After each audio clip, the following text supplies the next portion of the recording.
Hi everyone and welcome to another episode of Audition Rebels. Today we have a very special guest, a trombone player, Henri Michel Garcia. He is the principal trombone of Symphony Orchestra Basel, as well as the principal trombone of Capella Andrea Barca, a private orchestra of Andras Schiff. In addition, he is often invited to play in such orchestras as Opéra de Paris, Orchestre Philharmonique de Radio France, Boston Symphony Orchestra, Tonhalle in Zurich, Mariinsky in St. Petersburg, Orchestre National in France, and KBS Orchestra in Seoul. Henri Michel is also very active in his teaching career. For the past 10 years, he's been a faculty member of Le Conservatoire de Montbéliard, as well as he's given many masterclasses all over the world in Asia, USA, and Europe. I'm going to switch to French for this interview, but you can follow along the English subtitles.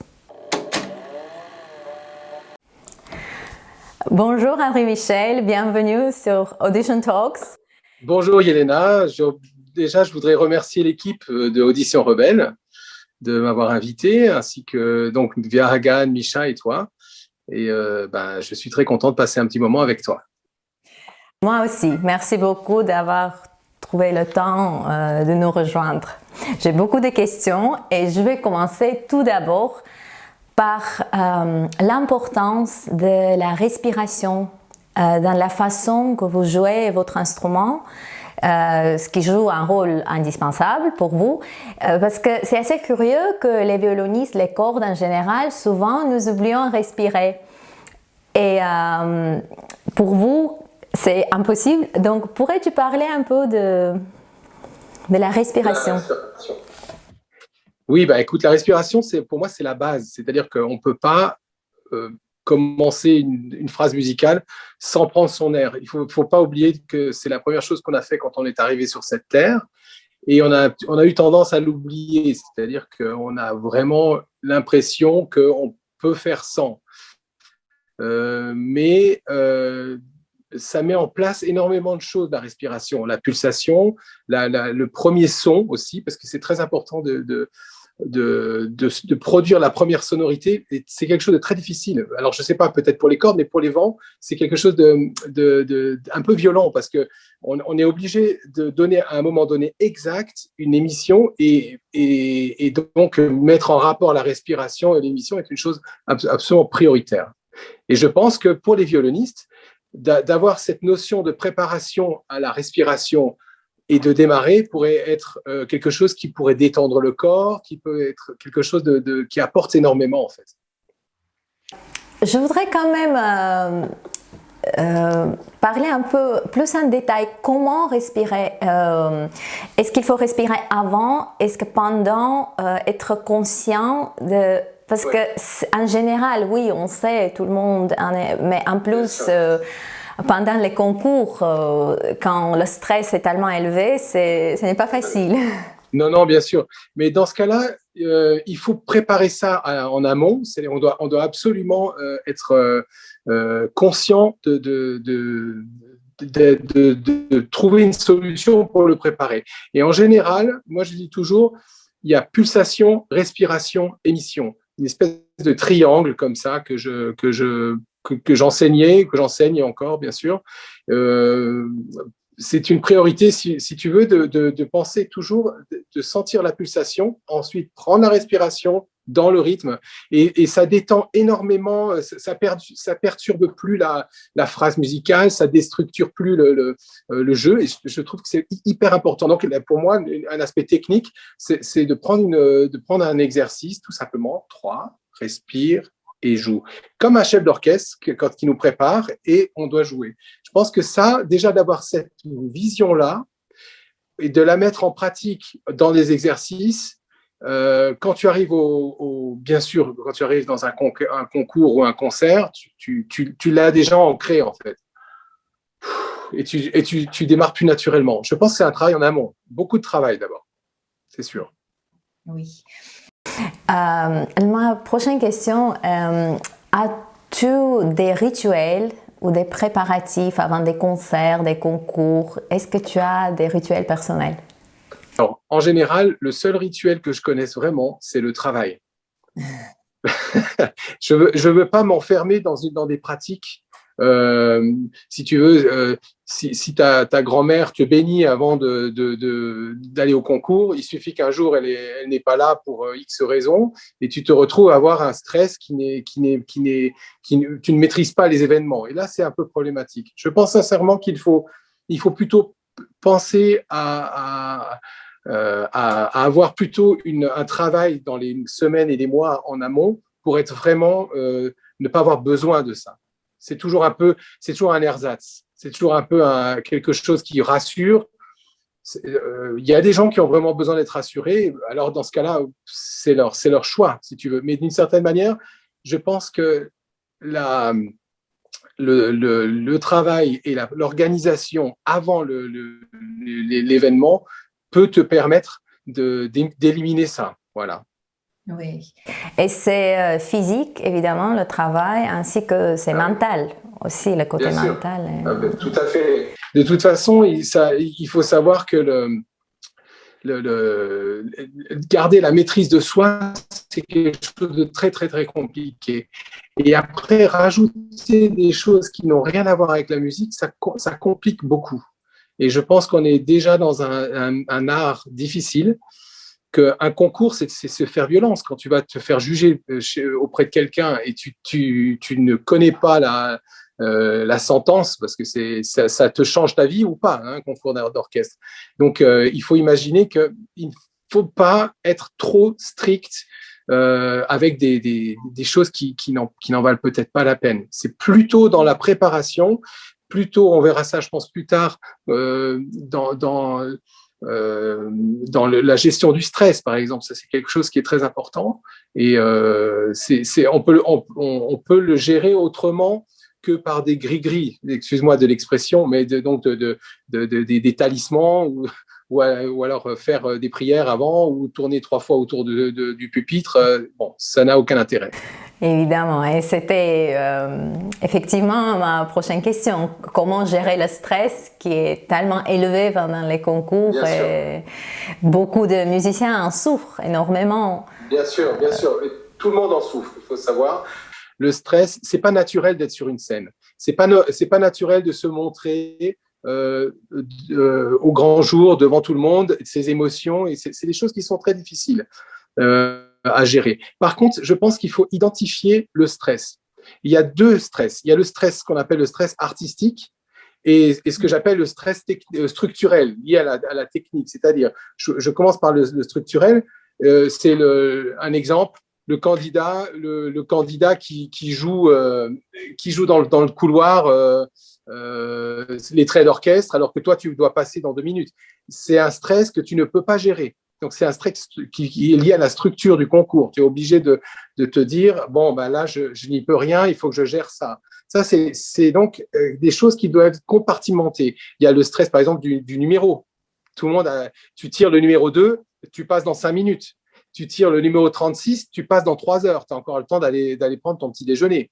Donc, quelque part, si tu veux, c'est les choses qui doivent être structurées, que tu dois déjà imaginer. Et c'est ça, la gestion du stress. C'est d'imaginer que tu peux avoir le numéro 36 demain matin, comme tu peux avoir le numéro 2. Ça, c'est important.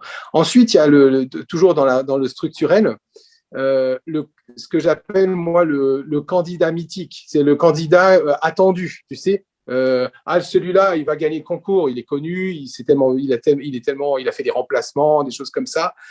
On entend souvent ça, c'est pour ça que je me permets de le dire. On entend souvent ces choses-là et je pense sincèrement que c'est un mythe. C'est-à-dire que, évidemment, on connaît les gens, mais la plus belle chose qu'on ait dans l'orchestre, à mon avis, c'est ce qu'on appelle le paravent. Et on ne peut pas voir les gens derrière. Donc, si tu veux, tu es quand même lié, tu es lié à toi-même. Tu dois vraiment jouer et prouver ce que tu vaux. Donc, la personne, soi-disant qu'on attend, en général, elle doit aussi être derrière ce paravent et aussi jouer. Donc, quelque part, je pense que si déjà on dédramatise des espèces d'idées reçues, ça aide beaucoup. tu vois, pour le stress. Et après, il y a ce qu'on appelle ce que j'appelle le stress artistique. Ça, c'est lié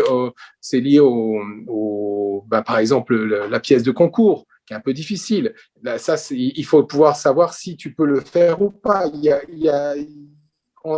Des fois, on en est là. Il faut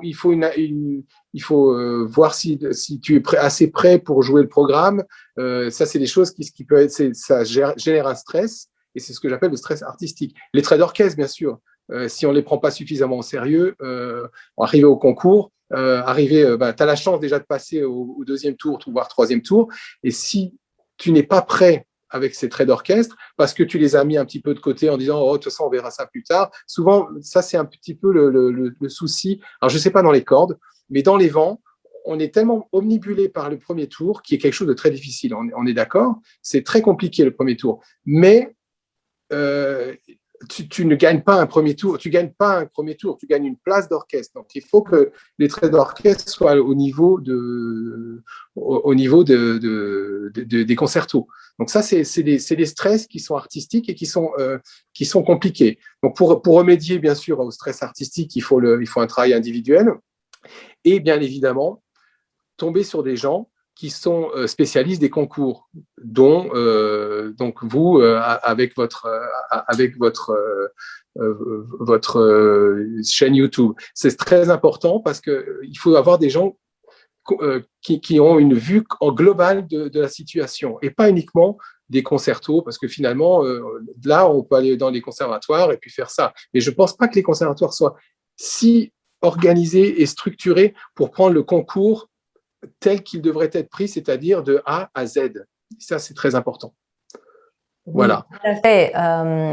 C'est complètement en accord avec Audition Rebels et le programme d'Audition Rebels, parce que il y a un stress sur la préparation, pas à 100%, mais à 150%. Pour que au moins 90% reste avec le stress, mais aussi en provoquant ce côté imaginaire dont tu as parlé, cette imagination de se mettre là-bas devant le jury avec le numéro ce que tu as dit, c'est très important de se mettre dans cette situation, de faire les exercices pareils, parce que ça change et ça provoque beaucoup d'émotions, ce qui affecte. Oui, ça provoque beaucoup d'émotions et souvent, c'est très parasitaire par rapport à ce qu'on demande, nous, de l'autre côté de la scène. On veut écouter de l'artistique, on veut écouter quelqu'un de détendu. C'est très difficile d'être détendu dans une période comme ça. On est d'accord, on est tous passés par là. Donc, on a quand même un phénomène de… Je donne un exemple. Très souvent, quelqu'un qui passe un concours est complètement affolé d'avoir mis une fausse note. Tu vois, crac, c'est à côté. Ou boum, c'est à côté. Ça arrive. Mais je suis certain, et je peux en parler pour avoir discuté avec mes collègues à côté au jury, on pardonnera bien plus facilement ça que quelqu'un qui va, si tu veux jouer quelque chose de propre, mais un peu faux tout le temps, pas trop, avec une note un peu, toujours un peu basse, toujours la même, etc. Donc quelque part, je pense qu'il faut avoir des spécialistes, et je suis très content parce que je pense que Audition Rebels, c'est quelque chose qui peut apporter beaucoup pour la compréhension du concours, pour la simple et bonne raison que aussi certains collègues ne sont plus dans les orchestres qui enseignent ou dans les conservatoires. J'en sais quelque chose pour avoir enseigné longtemps. J'ai des collègues qui ne connaissaient pas le monde du concours d'orchestre. Donc quelque part, parler avec des gens qui sont vraiment conscients de ce qu'il faut demander, c'est très important. Oui, tout à fait. Je suis un exemple de ça, parce que oui, notre formation traditionnelle ne suffit pas pour savoir aborder les concours. C'est un univers à part, et je suis très reconnaissante de cette découverte d'Audition Rebels, dont je suis devenue une partie quelque part, mais qui m'a changé la vision des concours et des préparatifs. Et oui. Tout à fait. En fait, c'est pas insurmontable, en fait, les concours d'orchestre. Il faut juste avoir les bonnes clés et pouvoir les introduire au bon moment, c'est-à-dire vraiment dire maintenant il faut que je fasse ça, il faut que je fasse ça, il faut prendre le concours dans la longueur. Et d'ailleurs, souvent, le concours ne se termine pas le jour du concours, mais un an après. Ça, c'est aussi quelque chose à bien garder en tête, c'est-à-dire qu'un concours, il y a encore une année d'essai. Et souvent, je vois des collègues, ça y est, tranquille, j'ai eu mon concours. Non, il y a encore un an où il y a un test et il faut savoir ce que veulent les gens. Ça aussi, on ne peut pas rentrer dans un orchestre sans se renseigner un peu sur sa culture. On ne peut pas arriver en ayant alors on a son propre savoir, mais on doit aussi s'adapter. Il y a beaucoup de problèmes, je pense, liés aussi à l'adaptation. Je vois avec le temps plus de collègues qui n'arrivent plus à avoir l'année d'essai, simplement parce qu'ils ne se concentrent pas sur comment est-ce que je dois jouer avec les collègues. Et là, ça pose problème. Donc, je pense qu'il faut aussi imaginer qu'il reste encore un an après le concours. C'est très important. Tout à fait. Henri Michel, beaucoup de violonistes ou les cordes en général craignent l'idée d'avoir dans le jury un musicien qui joue au cuivre ou au vent parce qu'ils ne connaissent pas en détail notre instrument et ça fait peur à beaucoup de violonistes d'être jugés par ces gens. Toi, qui participes assez souvent, tu es dans le jury pour les cordes. Quelles sont tes stratégies et sur quelles qualités sont basés tes choix et quelles qualités tu cherches dans les candidats? D'accord. Alors, dans un premier temps, ce que je voudrais dire, c'est que le fait d'avoir un non-corde dans un jury corde, ça peut être une grande chance pour les cordes. Alors, je m'explique. C'est-à-dire qu'on n'a pas de dogme d'école.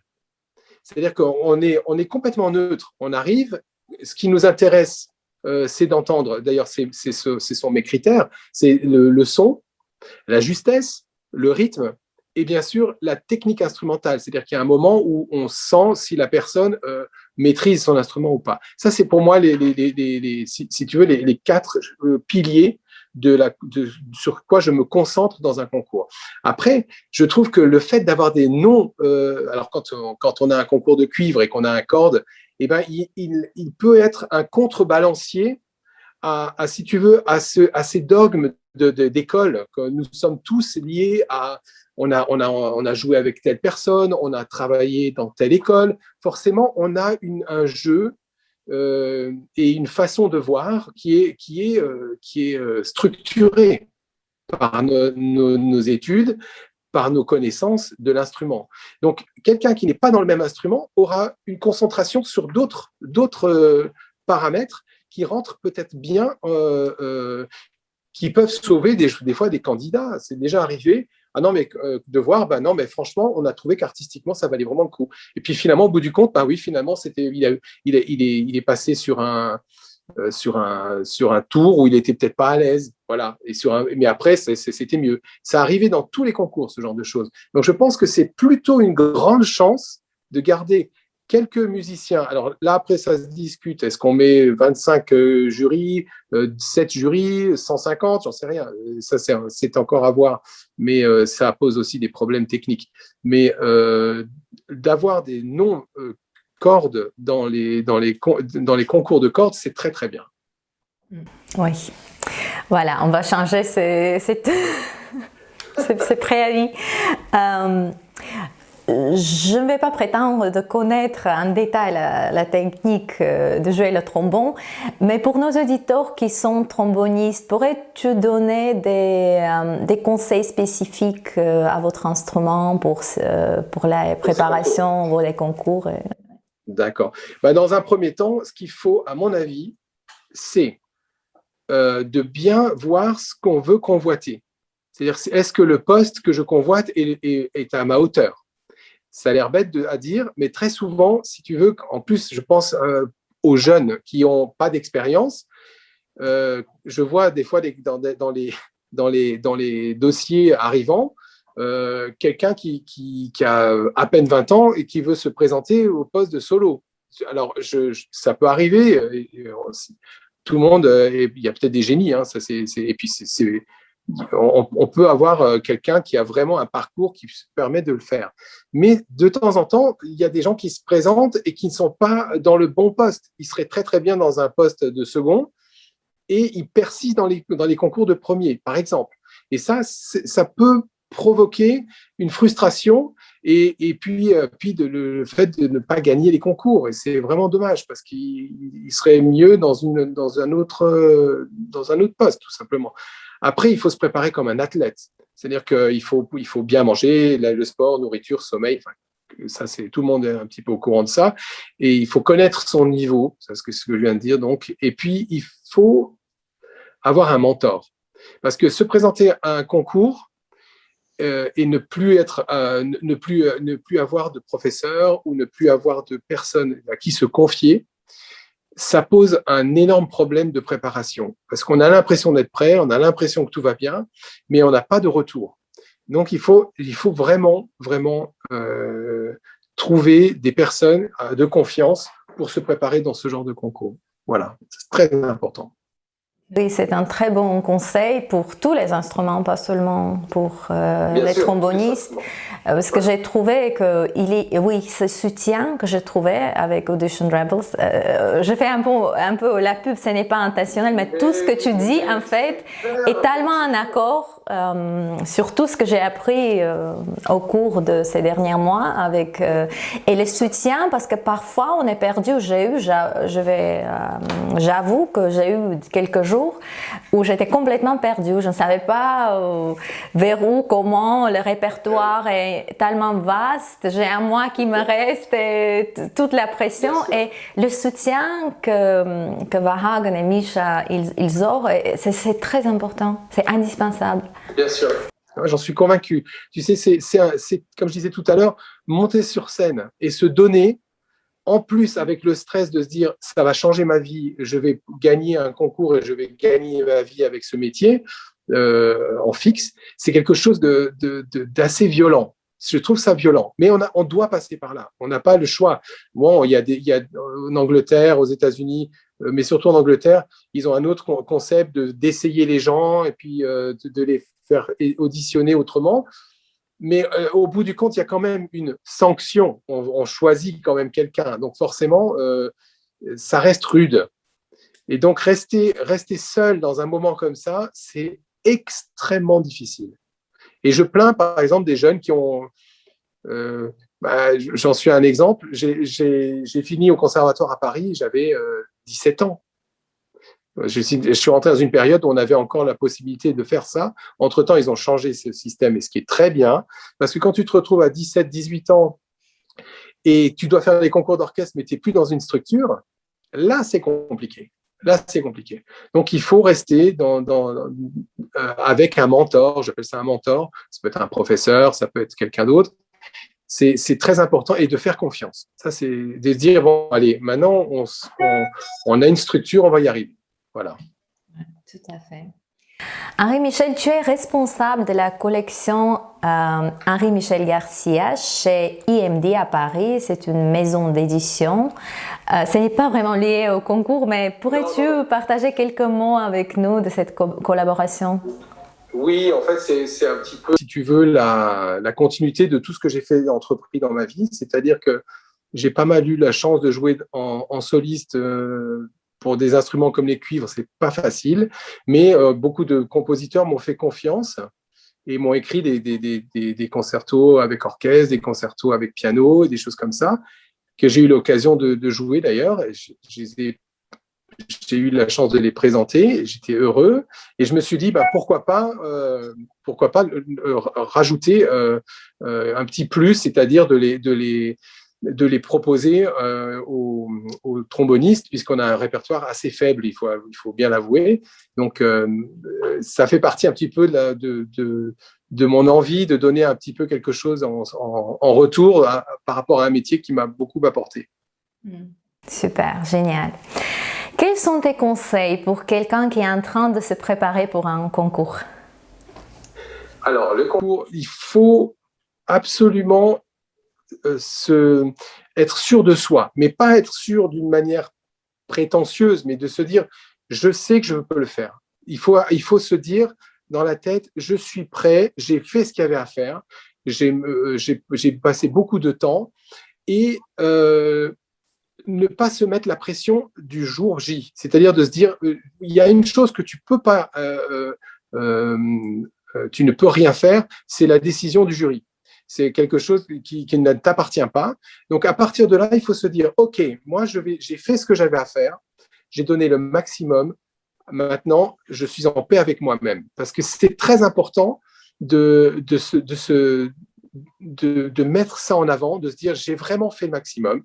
Et je n'ai aucun doute sur le fait que mes capacités ont été écoutées. Voilà. Et puis, faire confiance après au jury. Voilà, tout simplement. C'est la question de la confiance, en fait, dont tu parles. C'est ça. La confiance, et puis on a tous du talent, on a tous quelque chose à montrer. Il faut juste, il y a aussi des fois, ça arrive, hein, des concours où ils préfèrent quelque chose d'autre que tu ne peux pas proposer. Ça peut arriver. Mais il ne faut pas pour ça se remettre en question à zéro. C'est ça aussi le truc. C'est de pas se dire oh là là, je suis nul, qu'est-ce que j'ai pas réussi mon concours. Non, non, c'est un concours d'orchestre, il faut en passer beaucoup, ça s'apprend, c'est des choses qui doivent être acquises au fur et à mesure des concours. Donc il y a des choses qu'on peut pas connaître avant d'avoir fait plusieurs fois des concours. Oui, tout à fait. Et finalement, où est-ce que les gens peuvent trouver plus d'informations sur toi et ton parcours? Alors, je viens juste je suis en train de refaire mon site internet, www.henri-michel en un mot -garzia.com, qui va être bientôt remis en ligne. Et là-dedans, on peut trouver tout ce qui est mon parcours, les partitions, toutes les choses qui peuvent intéresser des jeunes trombonistes. Génial. Bon, je te remercie d'avoir passé ce temps avec nous. C'était très intéressant. Merci à toi aussi, Yolena. Merci beaucoup.